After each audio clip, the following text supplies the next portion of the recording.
Salam bang, boleh tak buat perbezaan antara Pro 2 Alza dan juga Proton X90? Saya tahu walaupun berbeza segmen tapi nak tahu sangat adakah X90 ni berbaloi berbanding dengan Alza. Okey, agak menarik juga idea brother kita ni kan. Tak apa, jom kita tengok antara X90 dan juga Alza mana yang lebih berbaloi. Tapi sebelum tu, bagi korang yang masih lagi belum subscribe ataupun baru je terjumpa channel ni, jangan lupa tekan button subscribe, tekan button loceng sekarang.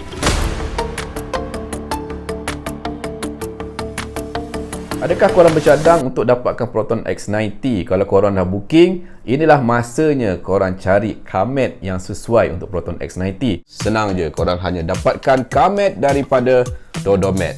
Cantik bukan? Ianya juga mempunyai dua layer design yang mana ianya mampu merangkap habuk di bahagian bawah dan ianya sangat mudah dicuci dan waterproof. So tunggu apa lagi?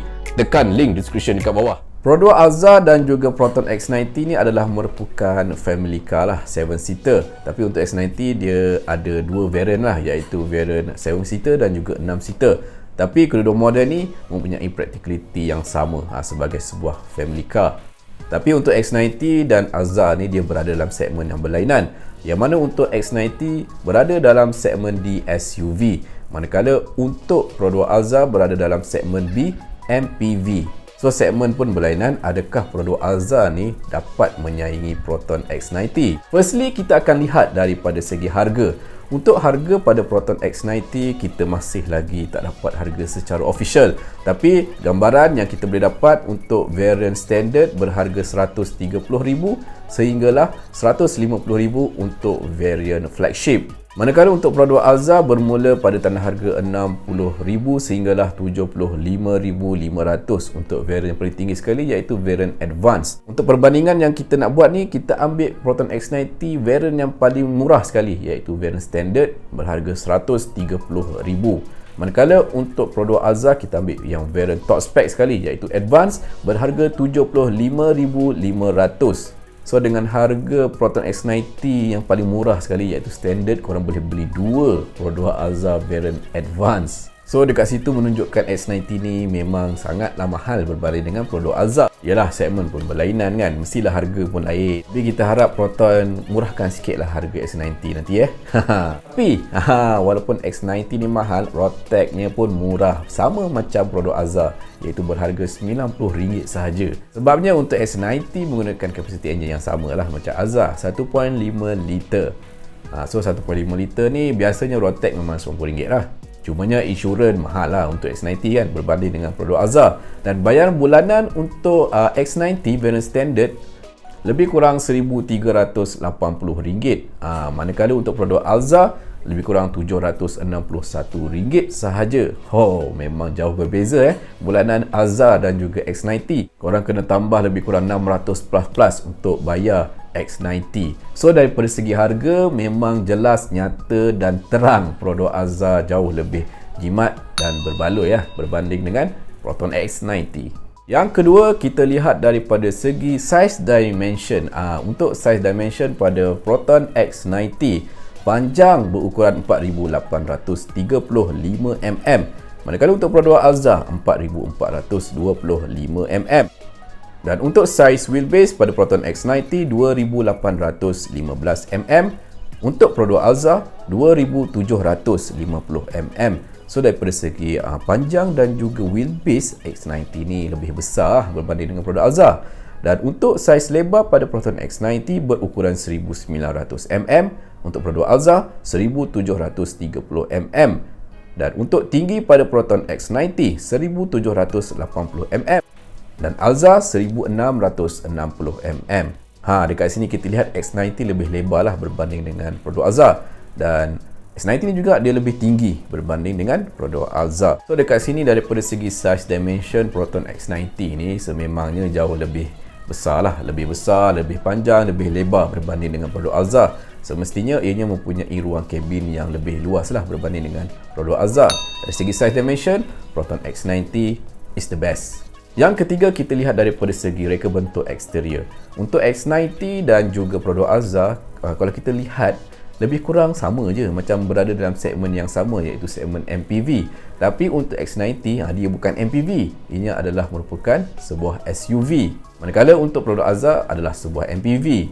Untuk X90 ni dia tak nampak sangat ciri-ciri sebuah SUV seperti mana pesaingnya, iaitu Kia Sorento ataupun Mazda CX-8. Nampak lebih kepada bentuk sebuah MPV untuk X90 ni. Kedua-dua model ni dia datangkan dengan lampu jenis LED, tapi untuk produk Alza ianya mempunyai lampu LED yang lebih advance, yang mana didatangkan dengan adaptive high beam, manakala untuk Proton X90 mempunyai LED yang biasalah, yang mana hanya ada auto high beam sahaja. Bagi pendapat saya, dengan harga yang mahal pada Proton X90 ni, reka bentuk eksteriornya macam tak berapa kena dengan harga yang ditawarkan. Patutnya dengan reka bentuk eksterior yang begini, harga lebih kurang 110 ke 130 dah lah kan. Tapi berlainan pula dengan produk Alza. Dengan harga yang jauh lebih murah, korang boleh dapat sebuah segmen MPV 7-seater yang mempunyai reka bentuk yang sporty dan juga nampak lebih moden. Berbeza pula dengan Alza, walaupun harganya jauh lebih murah, memang jauh sangat murah lah berbanding dengan X90, tapi daripada segi reka bentuk eksteriornya tak adalah nampak teruk sangat. Reka bentuk pada produk Alza ni pun nampak moden dan sporty dan sangat kenalah dengan harga yang ditawarkan. Berbanding dengan Proton X90, harga mahal tapi eksteriornya saya kurang berkenan sikit. Tak boleh lawan reka bentuk Proton X50 lah. X50 ni desainnya memang cantik dan terbaik lah senang cerita. So daripada segi eksterior, dia sebenarnya subjektif lah.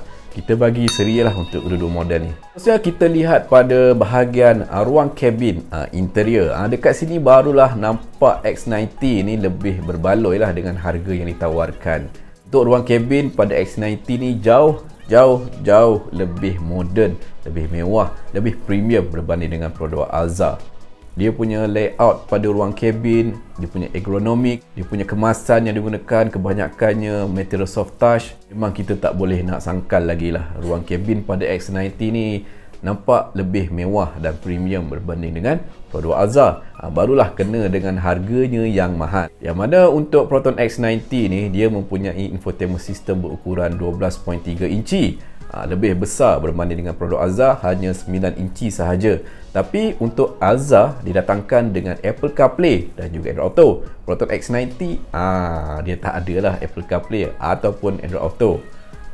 Buat masa ni memang kita tak akan dapatlah function Apple CarPlay ataupun Android Auto ni, tapi rasanya memang tak akan dapat kot. Dan untuk meter cluster pada X90 berukuran 10 inci menggunakan fully digital juga. Dan untuk produk Alza juga menggunakan meter cluster fully digital berukuran 7 inci.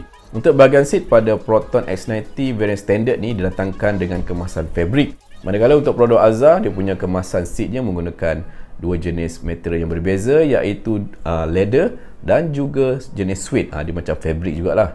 Dan untuk bahagian aircon pada X90 ni datangkan dengan dual climate control, yang mana untuk second dan third row mempunyai aircon yang berasingan. Berbeza pula dengan produk Alza, didatangkan hanya single climate control, dan untuk aircon dekat bahagian belakang ni hanya menggunakan blower yang terletak pada tempat duduk yang kedua. So daripada segi interior, bagi saya X90 ni memang sangat jauh berbeza dan lebih mewah berbanding dengan produk Alza. Okey, seterusnya kita lihat pada bahagian enjin pula. Untuk Proton X90 didatangkan dengan enjin berkapasiti 1.5 liter TGDI dengan mild hybrid. Maknanya sekarang ni Proton dah mendahului Pro 2. So dengan enjin yang terdapat pada Proton X90 ni memberikan power output lebih kurang 190 PS dan 300 Nm of torque. Manakala untuk produk Alza menggunakan enjin berkapasiti 1.5 liter NA yang menghasilkan power output lebih kurang 106 PS dan 138 Nm torque.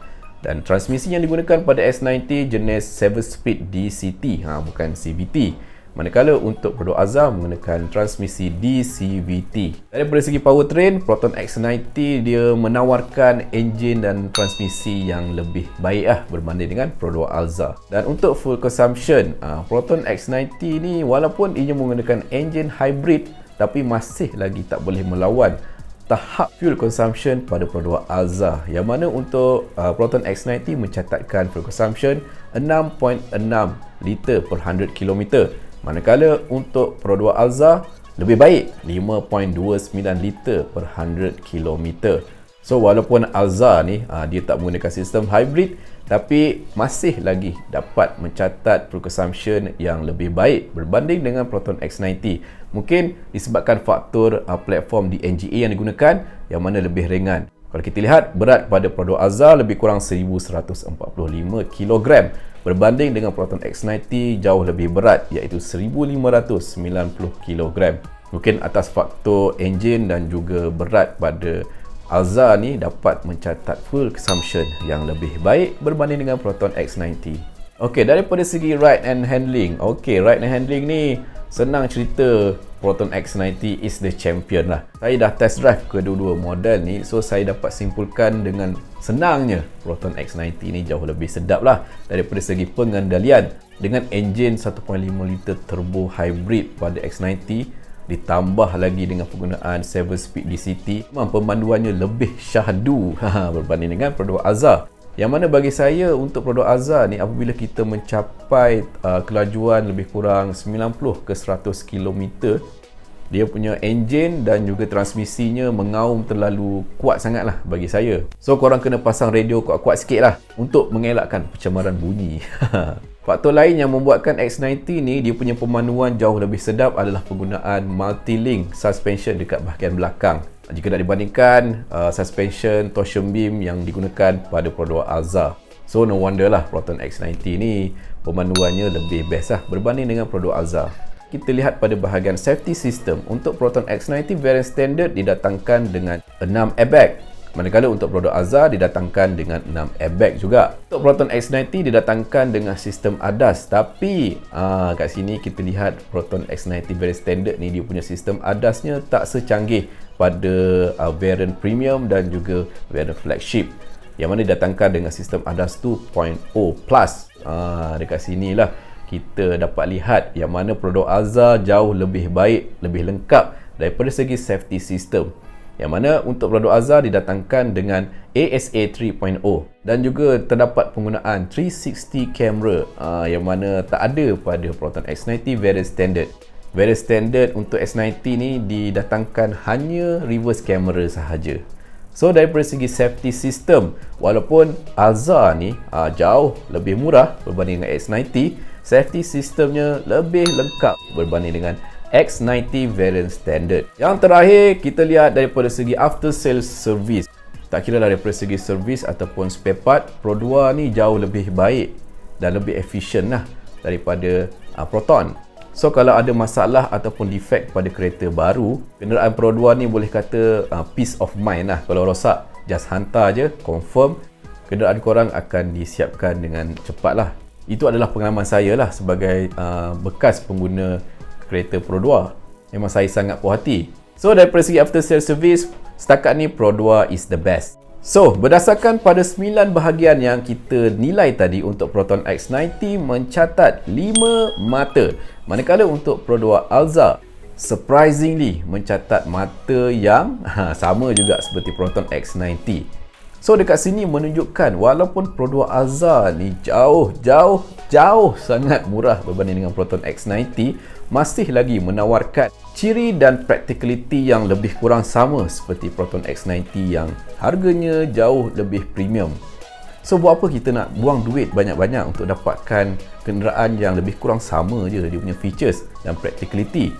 So daripada segi practicality ni, Pro 2 Alza jauh lebih berbaloi lah berbanding dengan Proton X90 yang harganya double berbanding dengan Alza. Tapi kalau korang nak merasa sebuah SUV 7-seater yang lebih premium, belilah Proton X90.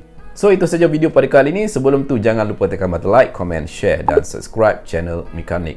Terima kasih.